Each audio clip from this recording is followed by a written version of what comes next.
রাসূল দেখলেন, তখন আল্লাহ রাসূল বললেন, ওয়াইলুন লিল আকাবে মিনান নারে, যাদের পায়ের গোড়ালি ভিজেনি তারা জাহান্নামে যাবে। ফাসবেগুল ওজুয়া, তোমরা ভালো করে অজু করো। এই হলো ভালো করে অজু করো, তোমরা উত্তম সুন্দর করে অজু করো। যাদের পায়ের গোড়ালি ভিজলো না তারা জাহান্নামে যাবে। কিভাবে পা ধৌত করতে হবে তার ধারাবাহিকতা আসছে। এখানে আমরা অন্তত বুঝলাম যে যদি অজুতে তাড়াহুড়া থাকে, পায়ের গোড়ালির উপর দুই সাইড সাধারণত অনেক সময় শুখা থেকে যায়। এইটার ব্যাপারে খুব তিনি সতর্ক করলেন, সুন্দর করে অজু করলেন, সুন্দর করে অজু করার আদেশ করলেন। বিগত কয়েকটা হাদিস, অজু একবার করে চলে, অজু দুইবার করে চলে, অজু তিনবার করে চলে। সুন্দর অজু হলো তিনবার করে করা।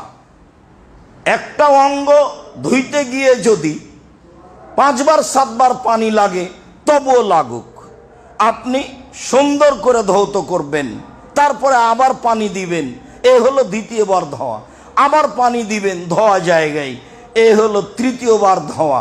যখন এরকম সুন্দর অজু হবে তখন তার একটা ফল যে অজাবাত লাহুল জান্নাহ, তার জন্য জান্নাত জরুরি হয়ে যাবে। তার একটা ফল যে পাপ মিটে যাবে, মান বেড়ে যাবে, পাপ মিটে যাবে, মান বেড়ে যাবে। তার একটা ফল যে লোকটা হয়ে যাবে সেই দিনের মতো যেদিন তার মাতাকে জন্ম দিয়েছে, নিষ্পাপ হয়ে যাবে। তাহলে ইসবাগুল অজু, সুন্দর অজু, তাহলে 3 বার করে, তাহলে ধোয়া জায়গায় পানি দিয়ে ধোয়ার নাম দ্বিতীয়বার ধোয়া, ধোয়া জায়গায় পানি দিয়ে ধোয়ার নাম তৃতীয়বার ধোয়া। এ হলো সুন্দর অজু।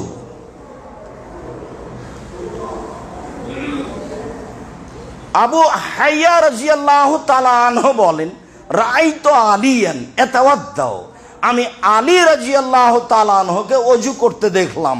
অজুর এবার আর একটা বাস্তব আসছে বিবরণ। আমি আলী রাদিয়াল্লাহু তাআলা আনহুকে অজু করতে দেখলাম। ফা গাসালা ইয়াদাইহি ফানকাহুমা, তিনি কবজি পর্যন্ত, কাফাইহে, তিনি কবজি পর্যন্ত ধুইলেন, বেশ ঝকঝকে করে পরিষ্কার করে ধুইলেন। মানে 3 বার পানি দিয়ে হাত ডলে ভালো করে ধুইলেন, তার মানে ফানকাহুমা, ভালো করে পরিষ্কার করলেন। ফা মাজমাদা সালাসান, 3 বার মুখে পানি দিলেন।